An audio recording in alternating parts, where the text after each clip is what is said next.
liuteronų bažnyčiai Prūsijoje 500. Šios sukakties proga visi buvo kviečiami į pamaldą Šilutės evangelikų liuteronų Martyno Liuterio bažnyčioje. Liepos 5 dieną senoji bažnyčia prisipildė giesmių, pučiamųjų orkestro skambesio ir pakilios nuotaikos. Tai viena svarbiausių datų ne tik regiono, bet ir visos Europos religinėje bei kultūrinėje istorijoje. Prūsija tapo pirmąją valstybę pasaulyje, kurioje liuteronybė įsitvirtino kaip oficiali religija.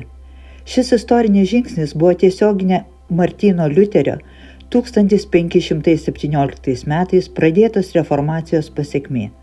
1525 metais paskutinis kryžiuočių ordino magistras Albrechtas Brandenburgietis atsivertė į liuteronybę, sekuliarizavo kryžiuočių valstybę ir įkūrė pasaulietinę Prūsijos kunigaikštystę, kurią valdyti jam leido Šventosios Romos imperatorius. Tai protestantizmas pirmą kartą tapo ne tik religinio, bet ir valstybinio gyvenimo pagrindu. 525 metais kryžiuočių ordino magistras Albrechtas Brandenburgietis paskelbė bažnyčios reformaciją. Potvarkis buvo kabinamas prie bažnyčios durų. Kunigai buvo raginami skelbti evangeliškus pamokslus. Tai yra ne vien tik tai barti žmonės, moralizuoti, bet taip pat skelbti apie išgelbėjimą per Jėzų Kristų, per jo kraują, per kryžių. Ir ne veltui mūsų bažnyčia yra vadinama kristocentrinė bažnyčia. Ką mes matome ir čia, centre altoriuje, viešpatį Jėzų Kristų jau išaukštintą ant kryžiaus.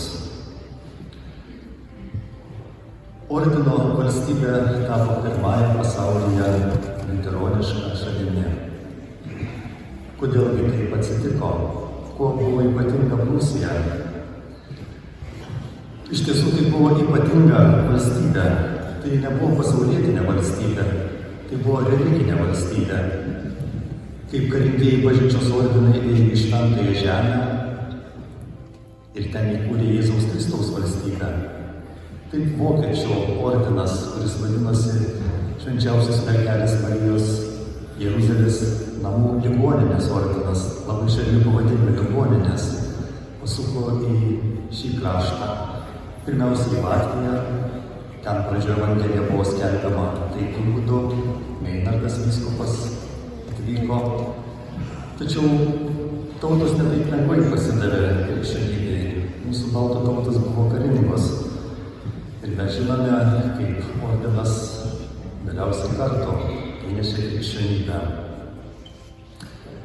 Viena vertus, ši žemė tapo krikščioniška, bet kaip Jėzus sako, tautos neteko brangiausio, ką turi, po didžiausios vertybės Dievo.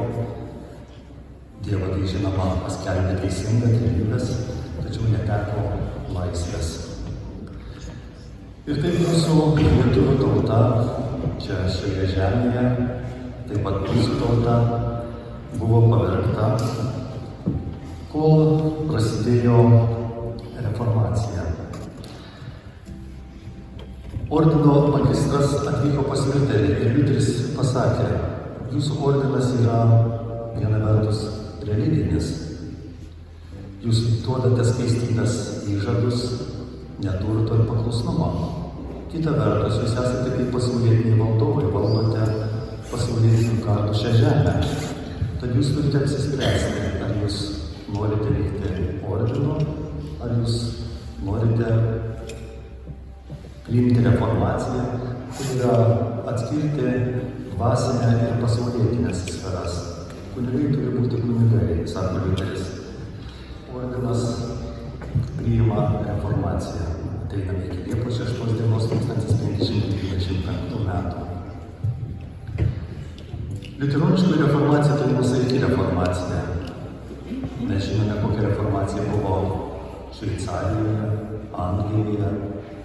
Buvo daužomi altoriai, naikinami vargonai. Krikštyklos daužomos buvo vitražai. Nes kai kurie naiviai suprato visko, ko mes negalime nustatyti, kad yra aiškiai apibrėžta Šventame rašte. reikia naikinti.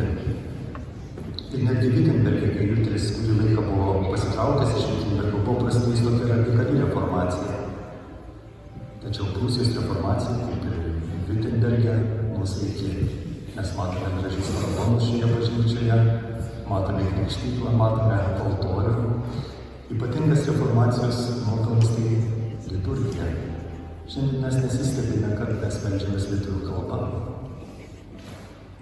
Pagrindinis reformacijos šūkis buvo melstis, giedoti, giesmė, kitas aspektas reformacijos. Bažnyčia tapo gyvenanti bažnyčia. Praktiškai Suvalkijoje ir Prūsijos dalyje labai mažai liko gyventojų pasitraukė, apie Klaipėdą nebeliko gyventojų aplinkui. Liko gyventojų tik tvirtovėse. Ir kai buvo pasirašyta taika 1466 metais antroji torunės tarp Lietuvos kunigaikštystės ir ordino, tada čia atėjo ramybė. Ir iš Lietuvos gyventojų kėlėsi į Prūsiją, į tą paliokotą žemę, kuri buvo vadinama Nikra. Ir kai prasidėjo reformacija, ordino jau bažnyčia reformuota, kai vadinasi pagrindė į vokišką, vokiečių tautą. Lenkų tauta, tai buvo jau karalystė, vertė taip pat pirmosius tekstus. Na, mūsų lietuviška bažnyčia, kuri prasidėjo nuo Klaipėdos krašto, tai ėjo link Karaliaučiaus, jau už Nemuno, už Rusnės, tarkim apie 50 km spindulį, jeigu prieštume palei Nemuną ir toliau į Prūsiją, Tolminkiemio pusę. Ten žmonės, ten gyveno lietuviai. Ir lietuviai buvo apleisti dvasiškai. Jie gyveno tikrai pagonišką gyvenimą. Vyskupas Speratas rašo Abraomui Kolniečiui laišką. Sako, tavo tautos lietuviai vaikščia kaip avys be piemens, be krikščionybės. Tada įsteigiamas universitetas ir iš Lietuvos traukėsi disidentai vadinami, nes didžioji Lietuvoje nebuvo reformacijos. Buvo draudžiama, turtas būtų buvęs konfiskuotas, ir Kulviečių tėvai buvo pasodinti į kalėjimą. Jo turtai grėsė konfiskacija. Keliasi disidentai. Martynas Mažvydas į Prūsiją, Šilalės kunigas beje, Patakėtis Tartilavičius ir kiti studijuoja universitete ir jie parengiami yra teologijos studijoms ir tampa pirmaisiais kunigais lietuviais. Mažvydas atvyksta į Ragainę, jis vokiečių kalbos nemokėjo, sako, tik paskui jis išmoko, kunigaikščiai rašo, o Dieve, ką aš pamačiau Ragainėje atvykęs, žmonės nemoka Dieve mūsų maldos, nemoka tikėjimo išpažinimo, sako, apie krikščionybę beveik nieko nežinau, pagoniškai papročiai aplinkui. Mažvydo ir kitų tikslas yra pradėti pamaldas lietuvių kalba ir katechizuoti žmonės. Ir parengiamos pirmos lietuviškos knygos. Mes šiandien žinome, kad bažnyčia parengė pirmą lietuvišką knygą Mažvydo katekizmą. Tačiau iš tikrųjų bažnyčia parengė pirmasis 12 knygų. Jos buvo katechetinio liturginio turinio. Ir taip mūsų mažosios Lietuvos parapijose, Gardėnyje, Klaipėdoje prasideda pamaldos lietuvių kalba.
Thank